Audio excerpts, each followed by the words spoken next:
Welcome to Culture Before Content. Culture Before Content from Music for All and presented by Yamaha. And now, here's your host, David Duarte. Hey, welcome to the Culture Before Content podcast here on the Music for All podcast network, a podcast dedicated to the belief that building a strong culture is at the heart of everything we do. Through the experiences and insights of our guests, we examine how intentional culture shapes meaningful connections and supports the work we all do. We're honored to have Yamaha as our national presenting sponsor. Yamaha's dedication to music education and its support of this podcast allows us to bring these important conversations directly to you. At Music for All and within the Culture Before Content community, our mission is to create, provide, and expand positively life-changing experiences through music, which I know we do every day, even on the weekends. Thanks for tuning in live. If you're here on Facebook or YouTube, this is a great chance for you to be a part of the conversation. You can connect with us in real time. You can share your thoughts and engage with the community. Just pop it in the chat and it'll pop up and have a chance to be on the show. But if you're catching us here on the replay, you can watch the full video on Facebook or YouTube anytime, which is perfect for revisiting key moments or exploring the conversation at your own pace. But would you prefer to listen instead? Audio episodes are available every Monday on Apple Podcasts, Spotify, and other major platforms. It is the perfect way to stay connected, whether you're commuting, reviewing scores, updating your ensemble seating charts, or doing all that lovely paperwork.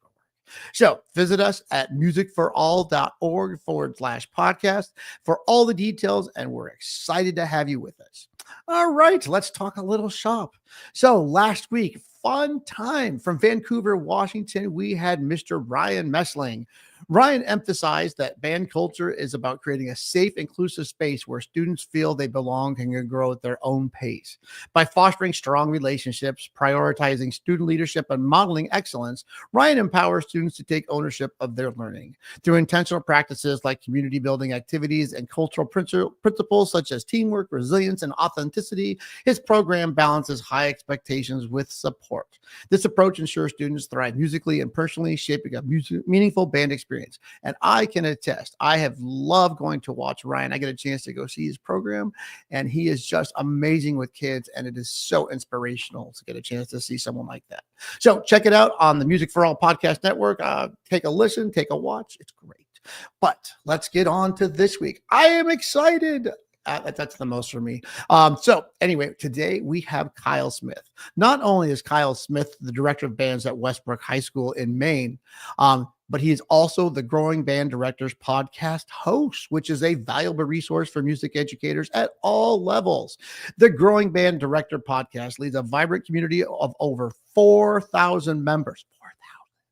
The podcast and its accompanying Facebook group offer practical advice and resources for band directors, regardless of experience level, and I can attest personally. Each episode dives into topics in several areas of the band and has fantastic guests. With a practical and engaging approach, Kyle and his guests share real-world strategies, inspiring stories, and actionable items to help band directors elevate their programs. It is a must listen for anyone passionate about shaping the future of music education. So without any further ado, I'm very excited to have another host. Please welcome Mr. Kyle Smith. How are you? Oh, wow. Listen to the sound of that microphone. That is amazing, Mr. Smith. Thanks How so are much. you today? It's nice being a podcast host. Thanks for having me. Yeah, I think it's great because I hear you so really good. But let's share some commonality before we get started. We were talking. So by the way, we have never actually met for more than like 10 minutes. So this is I love getting a chance to meet guests, but we found a common thing. We both live super close to Portland. How many minutes away from Portland are you? About 3. Well, if I hit a Wow. golf ball, it's more like, like a driver in a 3 wood. But to drive there, it's more like 3 minutes. Yeah, I'm gonna hit the lake because there's the river right there in my Portland. The problem is our Portlands are all about 3,000 miles apart. Come to find out, so I think it's super fun. But anyway, I just had to throw that in there. So anyway, please welcome Kyle Smith, and let's talk about your podcast. Tell us a little bit about your podcast, because if my listeners have never been there, you should go. Yeah, thanks so much. The Growing Band Director podcast is really just about my quest to be a better band director. And I was having discussions with Jeff Smith, a great friend of mine who passed away recently, and many other amazing band directors, many with experience. And we're having these conversations just in person, at Jazz Allstate and all these different places. And I just love talking shop with band. And then I thought at one point, I said, you know what? There's probably a lot of teachers, experienced and maybe not experienced, who would love to be a fly on the wall and hear the things we just talked about. Because David, if you and I sit and talk about band, you have many experiences. I have many experiences. There's some things we're going to say and we're going to inherently understand. But somebody who's been teaching less or has had different experiences may not understand that. So, I also love podcasts in general. So the ability to kind of go, hey, let's just record these and put them out for people was really all it's about. Yeah, it's funny you say that. I have a student teacher this semester, so Me too. I'm living the. Yeah. Oh, congratulations! Let's go. Hey, I should share my document with you. I did my master's thesis on student teaching, believe it or not. Anyway, it's kind of funny that you say that, because it strikes right at my heart, which is you forget how much you know after you've been doing this for a while. And I think that's, you said it, for me, it was like when I first started doing jazz in college, they would start talking about jazz and I would just go, I have not an understanding of the words that just came out of your mouth. But after doing it for a few years, then I followed every conversation. And that's what I think, your podcasts are great, because you've got one of the things I noticed, by the way, because I do creep your Facebook all the time. It's one of my hobbies. And somebody put up there, they were looking for a sheet on brace for impact or something like that. And I was like, yeah, I don't think nobody's put it up. I don't think. You know what's funny? I should probably do it, because I think I might have it. Because yes, I was thinking about this. I did it on my first concert because it's like a freshman band. You never know whether or not they can either finger the note or if they're professionals, and you kind of get all levels with freshman band. So I think to myself, but that's one of those strategies that I was thinking to myself, oh yeah, I should go on your Facebook and post what I'm doing. Whoever put that out there, is there a resource? I think that's great, but that's what your podcast is doing. You are definitely connecting us, and not just in any specific area, middle school, elementary school, high school. It's just some great resources. But let's talk a little bit about, I know you were at the Midwest Clinic. Maybe we can talk a little bit about what that experience was like. And yeah, let's just start with that. But real quick before we do that, I had just a couple thoughts, and I'm a trumpet player, so I have to write things down. First of all, I didn't realize you are so experienced as the pedagogy of having student teachers. So we need to schedule a time to do a podcast for my podcast about how to do student teachers. Let's do it. Okay. Thumbs up.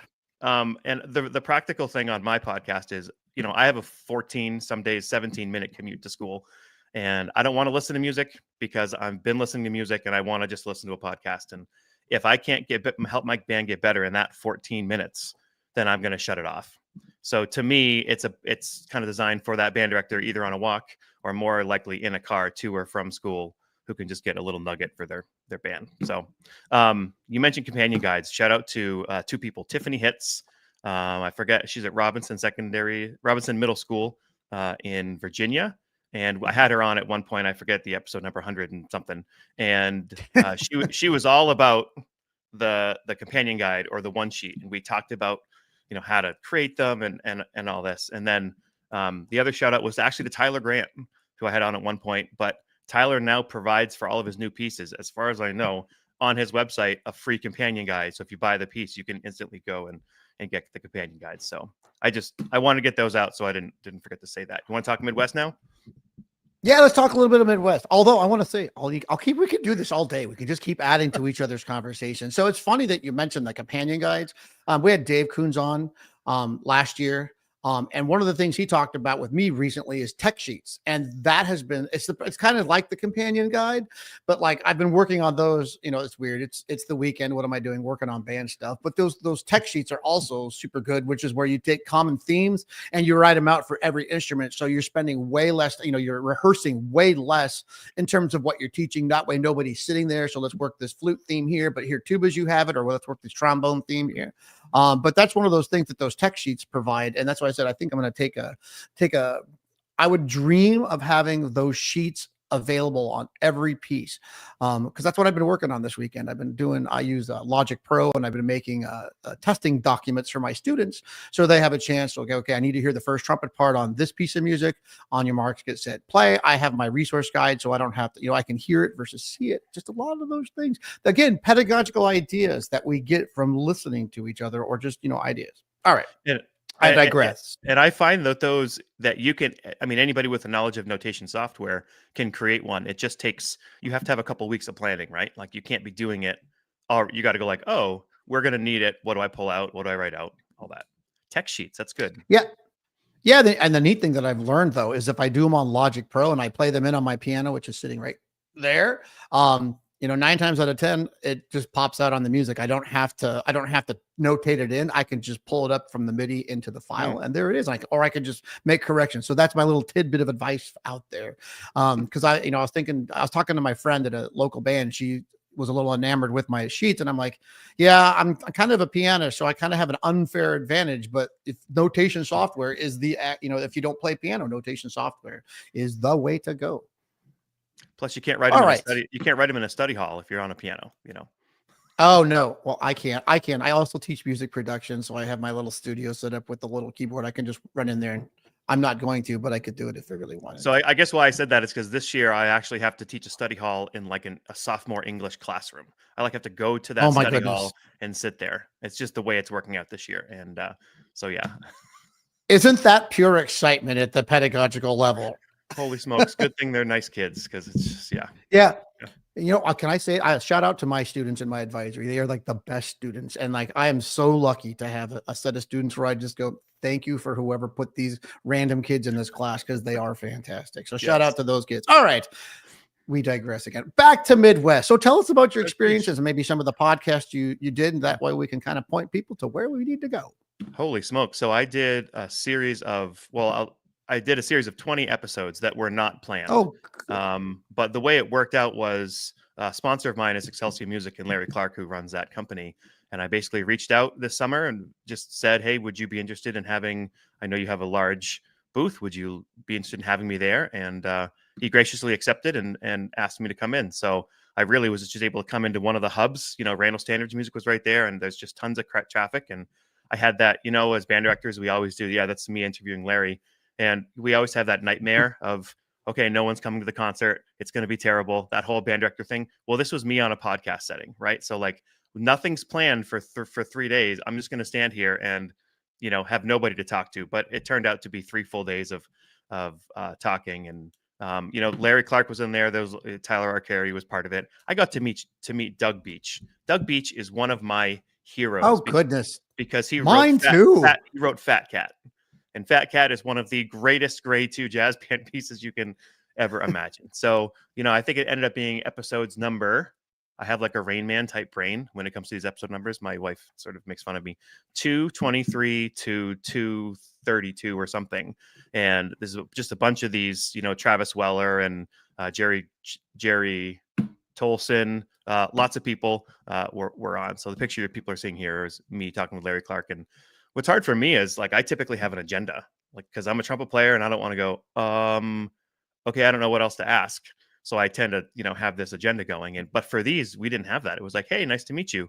Let's talk. So it was a good stretch for me. Very grateful. See, maybe you're stuck with me. I'm a woodwind player. I'm a sax player in general. I like the because I can just go on my non sequitur and just go for days and let it follow. So I think you and I are funnier in that difference. Is I can take any conversation and go with it, and maybe even actually think I know something about it. That's the funny thing. Cynthia Ray Plank. Sound is excellent, by the way. That's one of our guests. Cynthia Ray teaches here in Portland. Hi, Cynthia. Oregon. Great jazz teacher, not great jazz teacher, just a great teacher overall. So anybody who checks out Cynthia Ray Plank, you should find her school. She does amazing work at her school. Can I request something from Cynthia if she's still listening? Is that acceptable? Oh, sure. Well, I can. Yeah, go for it. I wonder if Cynthia could you're getting talked about. Could she put in the comment here like a name of a jazz band piece or a name of a concert band piece that she really loves right now? I think that would be cool. I would love to. If that happened. That would be super cool. I don't know if we have the technology, but that's pretty cool. We do. If it's actually in the private chat on the second button called comment. Do I need to look at that? To my studio audience, we are nerding out. And so, yeah, you can, there's like the little comments. Oh, there it is. And she said, sure. Beautiful. So there it is. So she said, sure. So, anyway, back to, see, this is going to be like this all day, I think. But yeah, so what did you learn from like, doing the random broadcasts at Midwest? I know you got a chance to talk to some people, but did you get any tidbits? Do you do what I do and think that this is like free professional development every single time you do a podcast? 100%. My hope is, we're talking right now, David, and when I go to my class this week, I'm hoping to do something better through your knowledge. We are working St. Louis Blues. Is that an arrangement or the original Ellington WC Handy one? I'm curious. Cynthia teaches middle school, by the way. So okay. I think like that's a Robert Wood. Here's my example of how this works. So here's a great arrangement of St. Louis Blues. If you haven't done it, check out Alan Carter's arrangement. It is one of the most fantastic arrangements out there. It is very different. Matter of fact, I was thinking about doing it this year, but it's probably on my thing for next year. But what are your thoughts on St. Louis Blues? To be honest, I haven't done that arrangement. It's funny though, like doing standard tunes is 95% of my jazz curriculum. Like we do standard tunes, maybe new arrangements sometimes, but I just don't have much of a place for tunes that are not somewhere in the historical jazz repertoire because there's so much that we can teach them through that. The program I have, I'm able to kind of get 20 to 22 tunes within the year with the jazz ensemble that I work with. They have to be very different levels. Some are for like an elementary school Christmas thing, Who Let the Elves Out, if you're looking for that. Some are like summertime, sometimes the fair, sometimes the festival. So, I love using great tunes, whether the originals or the arrangements. Here's something for you. So I'm going to a jazz festival in mid-March. You have to have 6 tunes prepared because what they do, and I know, ready? Oh, Orange Sherbet. That's a cool yes. Yes. Here's what's scary about that festival. You go to the festival and they bring out this large dice and they roll it. And whatever rolls, you have to play that tune and then you can program around it. So you have to have 6 tunes ready to go. And so the last time I went, which is a couple years ago, it's Clackamas Jazz Festival in Oregon City, Oregon. And I'm looking forward to it, Lars, if you're listening.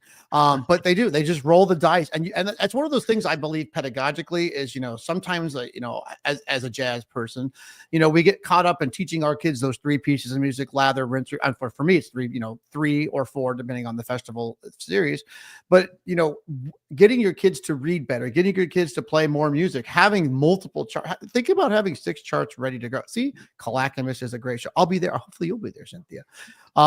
But it's one of those things that I believe in is that, hey kids, it doesn't matter whether I passed out the music on Monday or I passed out the music in October. It's always ready to go. And every piece of music should be ready to go because, oh, look, there's the goal, practice, and off you go. One thing that I find is just key is just having more performances. At one point with our school, I had the typical 3 months in between performances in all the groups. Mm-hmm. And you hit that rut of like, what are we doing here? Why is this still a problem? This shouldn't be hard. It's just clearly the kids weren't locked in at that point. So then now that I'm kind of more of the collegiate, I'm not saying level, but I'm saying performance schedule, every 5 to 6 weeks of rehearsals, here comes a gig. I just find the kids learn it so much faster. So I love having that 6 tunes ready. You're speaking my language. More festivals I agree. More festivals should include sight reading. Back in the day when I was in black and white, that's the way I like to put it. I think every festival had sight reading in it. I think I started my career. You couldn't go to a festival without sight reading in the books. Oh, wait a minute.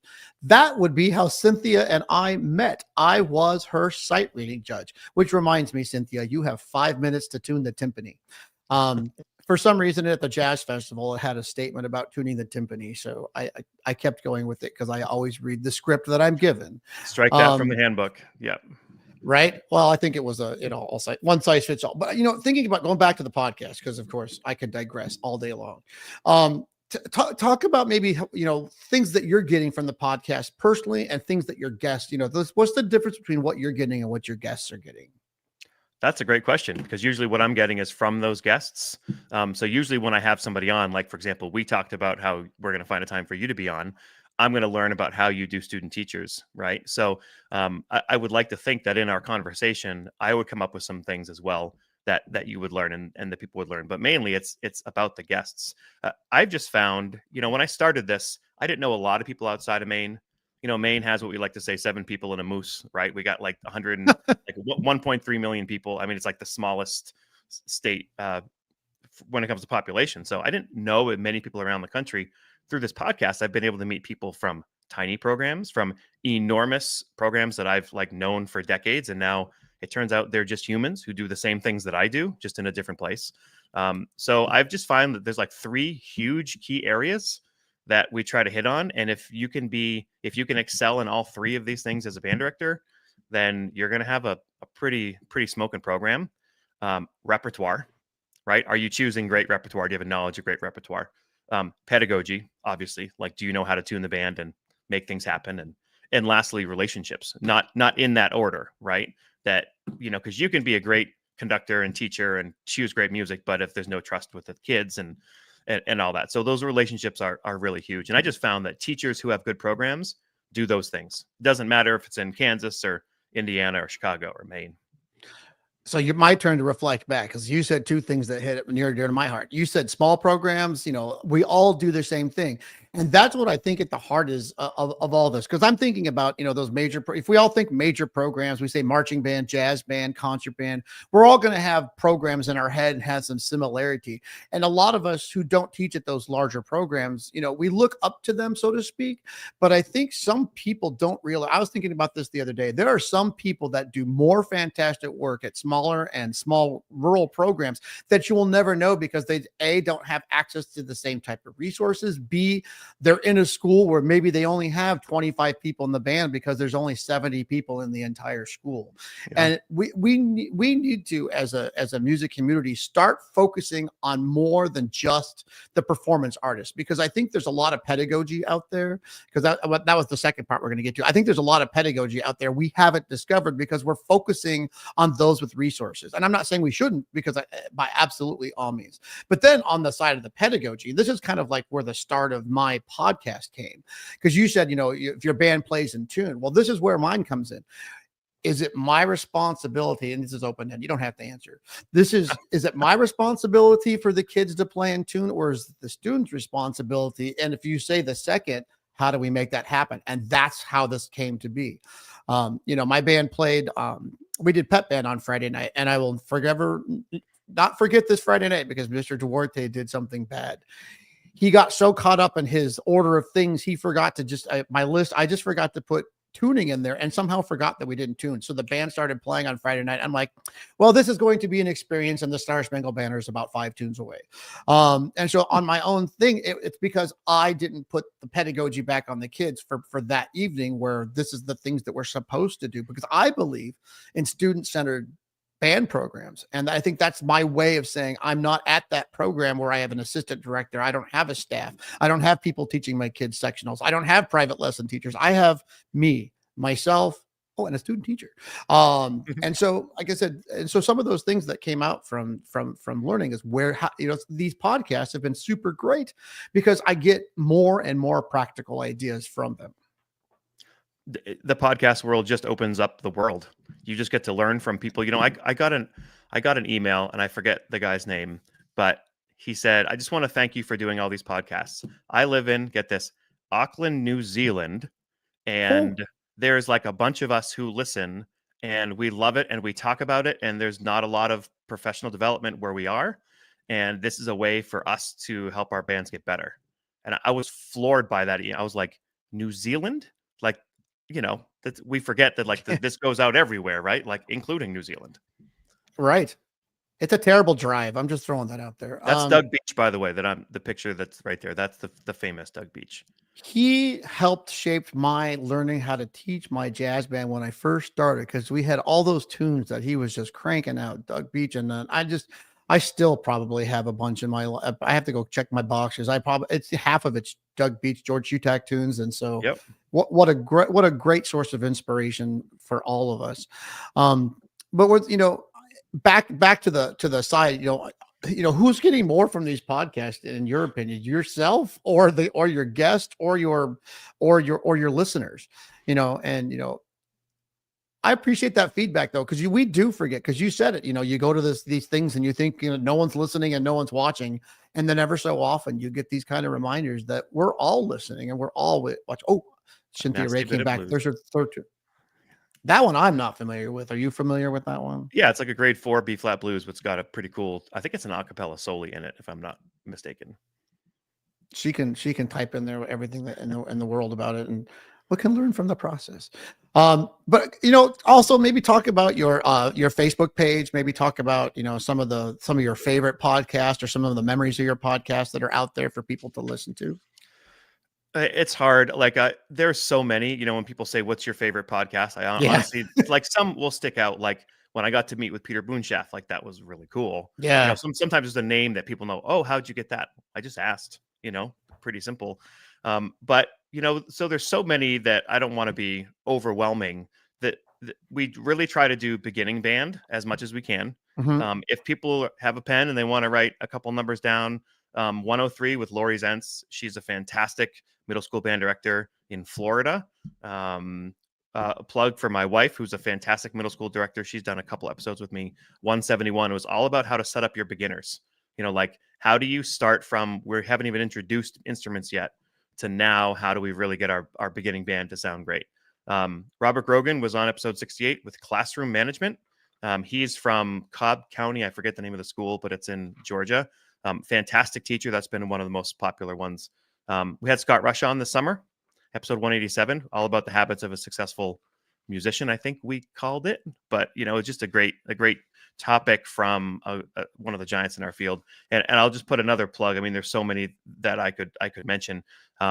We have a ton of repertoire podcasts where we basically say, okay, let's talk about grade 2 jazz band festival repertoire. And then I'll say, here's 9 charts that fit like a first, second, third tune if you were to go to a festival. And I'll have somebody like the famous Terry White, who happens to be a good friend of mine. Or I'm planning one next month with Julius Tolentino in Newark, where we sit down and we say, okay, let's talk about Nasty Bit of Blues. We mentioned about why it's good, and then we'll listen or watch the score and sound. So people can actually like be checking out, oh, I love that tune. Let me write it down. A lot of people who have feedback are really about those repertoire podcasts because we're always looking for that next piece. Whether it's this year or next year, we're always looking for something that might fit our kids. Oh my gosh. It's funny you say repertoire. I think, I live my life trying to find good music. And so like I'm finally convinced at my age that I don't know anything. And so I constantly just ask people for their repertoire and then find out. But here's the question I always like to ask: why would I need to do this piece? I think that's what it kind of forgets.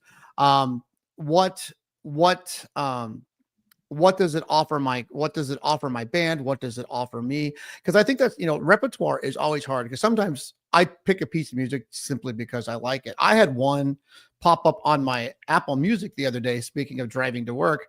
And it was funny because I was actually listening to the piece of music that I was playing, and then Apple Music decides I need to listen to something else.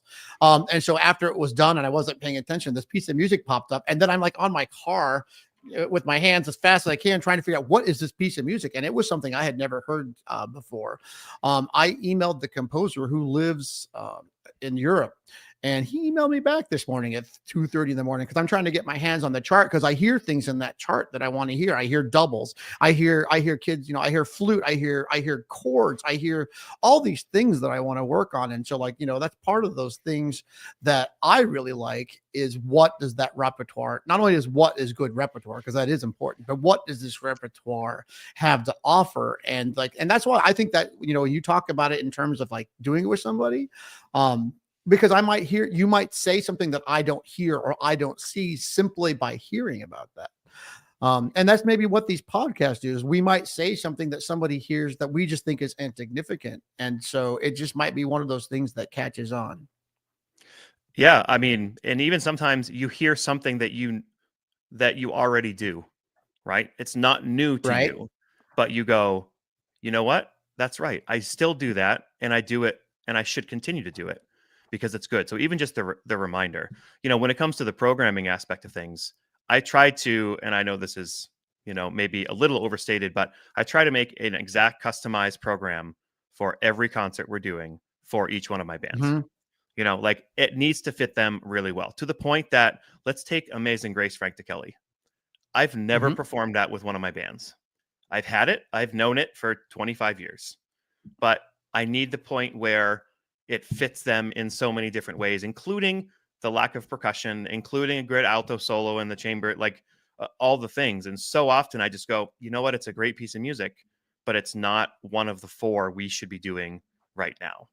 And that's what's so hard, is having these like high standards for the kids. Like I don't want to just pull, oh, I like El Relicario, let's just do it. Well, what if they can't, it's like, it doesn't really matter first if you like it. Like you should like it, because you can be inspired by it and inspire the kids through it. But it's got to first be the curriculum for them. You know what's funny though? I was just thinking about that, because you can see there's one of my scores sitting right there, because I've been on the piano the whole day trying to play some of this. At what point when Is you that pick is that repertoire, AO by Katash? yes, it is. Yeah, it is. I see it. All right. See, I knew if somebody would saw the cover, they'd recognize what it is. Yeah. But my point to it is like, you don't know. I'm, based upon, did I pick this by sound? Did I pick this by pedagogy? And then sometimes, do you ever have that worry in your head? I overpicked, or the worst one, which happened to me on one of my pieces on my first concert, I underpicked. There's never a magic formula for picking some of that repertoire stuff.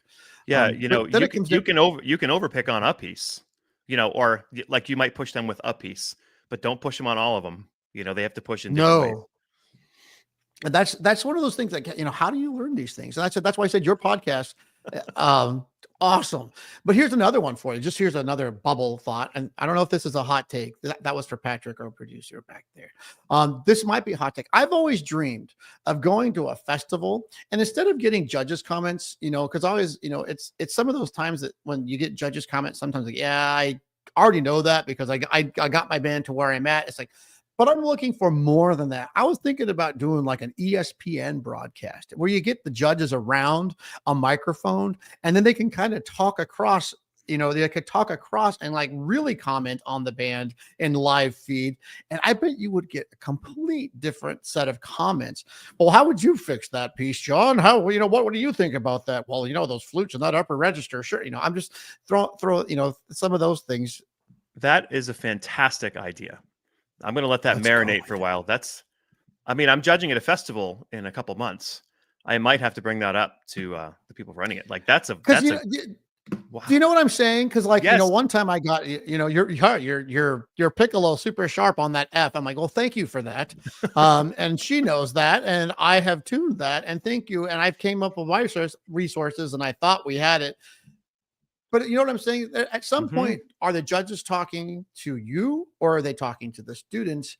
And maybe we need a little bit more of live action talking, so that we can get a little bit more realistic feedback. Because as I do, when you're judging, you're responding to the moment, and it's just you in your head and the thoughts. And sometimes you're going on a thought and something goes by, and it's not that you missed it, it's just that you're still trying to articulate some of those things. Kind of like these podcasts. I'm still trying to articulate some of the things you say, but then we'll start talking, and then I'll be like, what just happened? Where did we go? What were we talking about? I was still on Midwest. Like, I think we were talking about Midwest at some point, and then it went. That's a great comment. I'm really lucky. The concert band festival we have in Maine that we go to has that 30-minute clinic afterwards, which helps with a lot of that stuff. But I love that multiple people on one judge's tape concept. I think that has legs for sure. I have a story that at one point I did a conductor collegium. I don't even know what the word collegium means, but that's the one. That's the one that's at University of North Texas that they do with the Wind Symphony. Is it the Wind Symphony at UNT? Is that what it's called? Yeah. So. And it's June, so my wife and I go down, and let's talk about that. There's a comment from Cynthia. Yeah, I wish one judge would just address the conducting. And it's funny that actually I just saw that in Arizona, which I hate to say is very hot. Not really. When we used to go, I can't remember which festival, whether it was the fall ensemble festival or it was state, they would have one person in the back with a camera facing you, and then there was somebody on the side just to address conducting. So that is some of those things that are different from festival to festival. And then, here's some thoughts. I don't know why we got on these tangents, but festivals offer different things, and some of them are competitive in nature. Some of them are educational in nature, and some of them are a combination of the two. Some are competition for ratings, some are a competition for placement.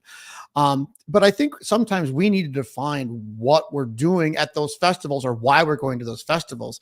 So, if conducting is important to a festival, it would sure be nice to find festival. How about a list of festivals, by state, that this is what they addressed ahead of time, so we can kind of pick, like, for example, go back to that Clackamas festival. There is a reason I'm going to that festival, and it's because what that festival has to offer. And so think about this. Maybe more festivals should add the conducting feature. Maybe in jazz festivals. Here's one. You ready for a hot take? You ready for a hot take? Because I'm on this one. Okay. So I went back to I was an administrator for 11 years, and I went back to teaching after the 11-year break, which, by the way, don't do that during COVID, because you end up having to learn how to teach all over again after you haven't done it for, a long time. But when you're talking jazz, this is like one of those things. Which is more, and I'm not asking, this is rhetorical, so you don't have to answer. Which is more important, having a great soloist that plays better than everyone in the state, or having an ensemble that can play? Because I don't think that question ever gets answered depending on what you have. So, like, as you're building a program and you don't have that superstar soloist, because it kind of takes a while to build some of that stuff. What are you getting from the jazz festival? Because that's just to tangent. That's what I believe in. Is this festival working on my ensemble so my kids understand that I know what I'm teaching and trying to pick up what I don't? And then when it comes to soloist, either, it goes back to what's the intent of the festival? Is it for the students or is it for the teacher? And I sometimes don't think we really define that. I have a thought, which for a trumpet player is nice. Oh my gosh. We should take a moment and observe take a this. moment. Whether it's a jazz festival or a concert band festival, any kind of festival, I think it needs to have three things to be the experience, at least, that I want for my kids. One, the kids are performing. Their performance, whether or not there's numbers or not, they are there with a set and they're performing. Number two, they are getting feedback from professionals, right? I think that's important too. Mm-hmm. Whether it's on Symphony Hall in Boston or at some high school in the gym, doesn't matter. Get some feedback, ideally in person.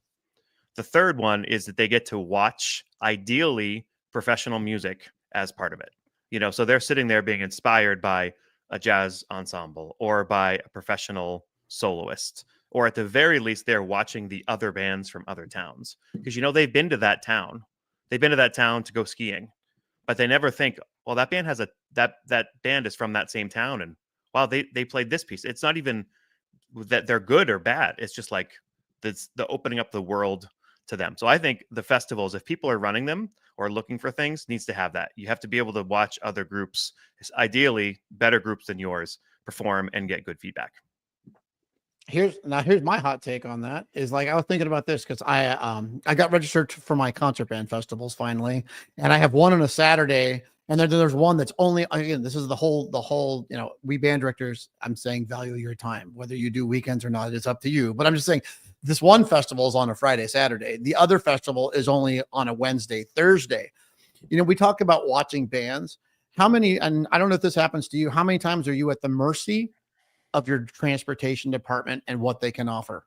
And that has been the bane of my weekday existence, because I believe that I learned by watching other bands. And if I hear you talk about that alto saxophone in Amazing Grace, if I can hear somebody do that, it's when do I get to believe as a student that I can do that once I've heard it? But if I've never heard it, I'm never going to know that inspiration is out there. Or that jazz soloist, oh my gosh, this kid's playing the heck out of these changes. And whoa, where did that bebop lick come from? Meanwhile, my students are like, what note is that? I'm like, no. It's not the note. Let's, this is that pedagogical side of festivals, of like, how do you get to go listen? And so, some of those options are, you can go on a weekend and then you're not worried about transportation, and then you can do some of that thing. And my gosh, you say, how many jazz festivals or concert band festivals do you have a spot where it's okay, at this time, so-and-so is going to play, make sure all of your kids are there? And that is some of those things that, you have to research. And I understand, like, if you have to go to your regional festival for your area, so you can qualify for state level, I understand all of that. But I'm talking about, what about doing more festivals on the outside that teach? That's why I'm excited, because I have registered my band for the Music for All Festival up here in Vancouver. By the way, I live in the exact attendance zone of my Music for All festival. But I am so excited because that festival has a professional. It is very much focused on, by the way, Cynthia, if you're out there listening, and I hope you are, I get 20 minutes on just conducting. I get an hour, I think it's an hour. I forgot the time. I have to read and remember what this says. But my band gets all this pedagogical time and all this learning time from the clinician. And it's what's important to me. I'm not trying to beat another band. I'm trying to beat myself at my own band, being better from the day before.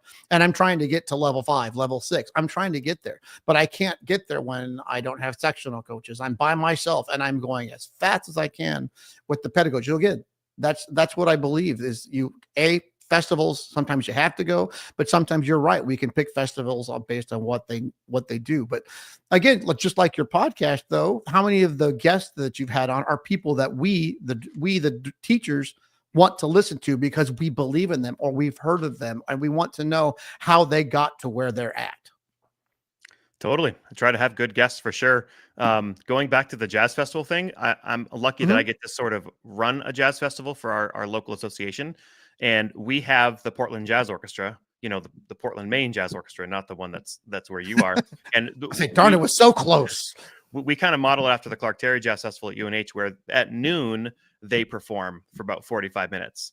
And then we always tell bands that's like what they want to be there to see. And if they're performing in the afternoon, then they come early enough to watch and then perform. Or if they're performing in the morning, then they perform and then they stay to watch and then leave. You are always at the mercy of your transportation people. So if Yes. you really want to stay and you can't work out a solution for it, don't feel bad. Just keep trying to do it. And hopefully at some point you can. Yeah. It's funny you saying this is how conversations work. So you said something, you said Clark Terry. I actually, this is just to show how stories work. I got to play with Clark Terry when I was in high school. He came and played with my high school band. And that's when I learned that he found Miles Davis.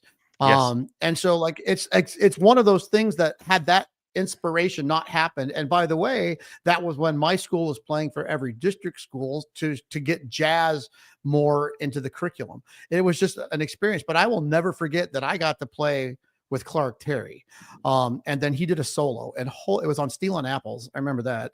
And just like, you start playing and we didn't know what was happening because he just kind of showed up and there he was and he started playing, and then you're like, everyone just starts turning around. You kind of get, we should probably pay attention to the music that's going.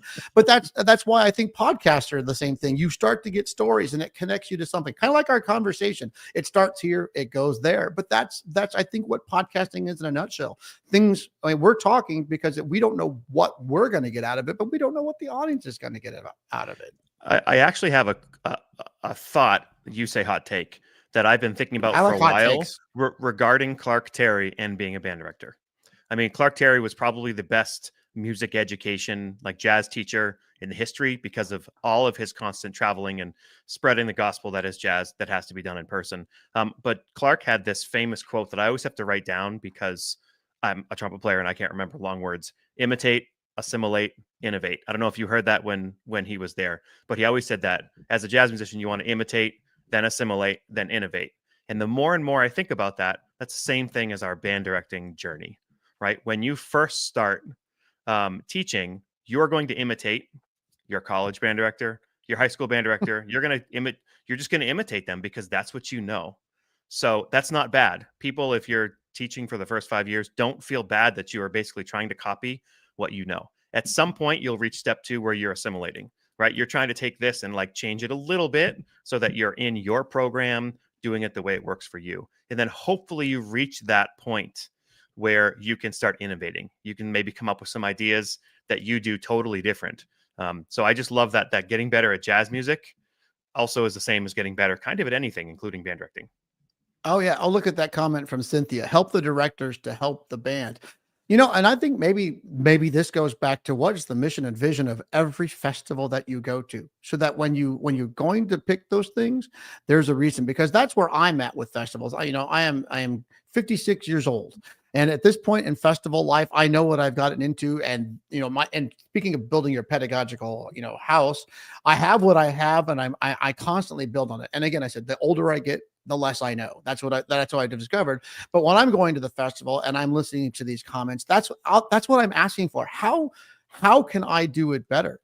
And that's why, like I said, you invite guests from outside to come hear your band before the festival. Anything you could do. Like I love, what I love to do? Record my band and then send it out and say, what do you hear? Because you'd be shocked what you don't hear. I always tell people, I finally hear my band when somebody else is conducting it. For the first time, I will hear my band. Yes. And so those are some of those amazing things. But you can also do that with conducting. You can take a video of yourself conducting and send it to me or you or somebody and say, would you critique my conducting? If you can't do that in a festival. Floor, door, wall, ceiling. That's all you need. That's it. I'm kidding. I'm kidding. People, we conduct too big. That's just it. Your band doesn't play soft because we don't conduct soft. Like we all do it. More baton, less elbow. I mean, that's just it, right? Like conduct less and your band will play softer. You ready for my hot take on conducting? This is mine. This is my personal one. I'm not there for any other reason but to remind them what they already know. Yep. I am not the impetus. I am the reaction. However, if you're sight reading, whole different story. I went to that blank. Someone once told me that the conductor was the hood ornament on a Cadillac, that you're simply showing what the car is. You rip off the hood ornament and it should still be the same. Okay, Mr. Smith, you're showing your age. To our young viewers out there, there's these things that happened on your car called a hood ornament. They haven't been there for a while. I would like one. I would. Oh, the old Rolls Royce one. I should put one on my current car. Anyway, I was thinking about that. You said student teacher, and it started me. This is my thing. Speaking of student teaching, you know what? When you're young, do you know what your responsibility is? And I learned this from teach. Just teach. And you know what the second thing you worry about is? Just teach. You know what the third thing is? Just teach. Everything else pick up as you go. You got a couple years before you have to worry about other details. And of course, I'm not saying that, but think about how long have you been teaching, Mr. Smith? 22 years. 22 years. Are you different now than you were 22 years ago? Yes. Yeah. Yeah. And so what would you tell yourself from 22 years ago? Yeah, you don't know as much as you think you know, and that it's more about the humans than the pedagogy. Because I used to think, okay, well, here's the rep we're doing, and here are the chess pieces in my band, and I'm going to get them where we're going. But it's, and what helped me a ton was having kids. The minute I had kids, we had our daughter, I went back to band the first day, and it was like a whole different ballgame because I literally saw this random percussionist that was a pain in my rear. I saw him as somebody's baby, and it just helped me like see the children differently than before I had kids. Well, do you think that moments in your career of what shaped you, or do you think it's more of a holistic thing? Like, has there been moments that have completely just changed you? Because you mentioned your daughter changing you. I really think there's like probably 10 moments in my life that happened that can turn me into a complete different, not just teacher, but just a complete different human. Yep. I have one more. Unless they agree or disagree. Go for it. I do have one more that fits in that for sure. At what point do you keep getting better, but maybe the kids you're in front of are not getting better? I mean, I remember going through all the schooling and you're improving, and then you get into a job and they're improving, and then you go to another job, and at some point this year is worse than it was last year. And then maybe, you know what I mean? The decline for whatever reason. So how do you then square that circle with, I want to keep getting better, but the students, what I'm hearing every day is getting a little bit worse for whatever reason?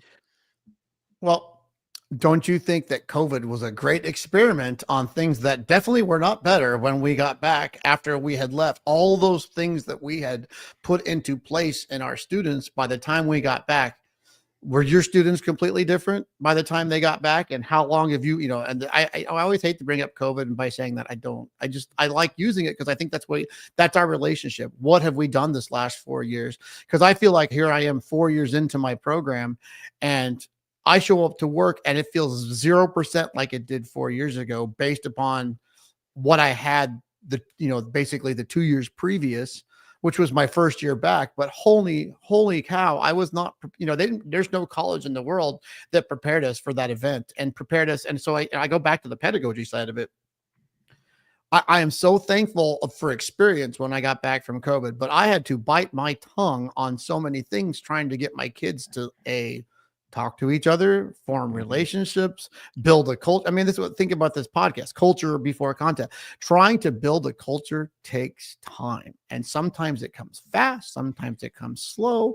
But I think that's some of those things. I mean, I'm not thankful that COVID happened, but I probably speaking about knowing less. I learned about what I didn't know once I had to rebuild the band program back from scratch. And so when you say it at that point, what, your band's going to get worse. I don't think of it in those terms.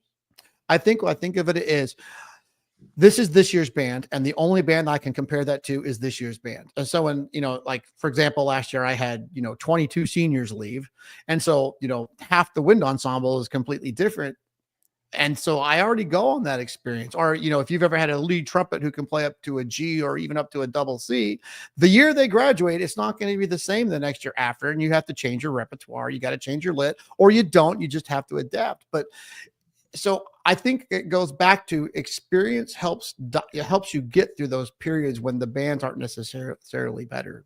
Yeah, I would agree. To me, another thing that really hit me as I look back at it is the introduction of social media and cell phones with every kid. Mm. Like I remember the average kid and just how they were their makeup, and then how that changed 2010, 11, 12, 13, 14. And I've even gone back to pieces that we did fantastically, and we try to do it again, and I thought the players were all in the right places, but they just didn't have the same, it just wasn't the same.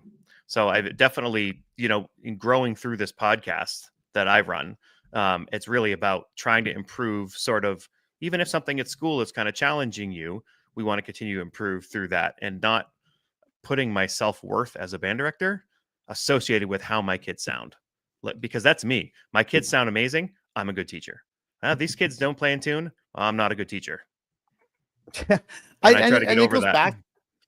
What I've learned from my own community is sometimes we don't understand each other, and sometimes this is where that trust word is big, I think, in our field.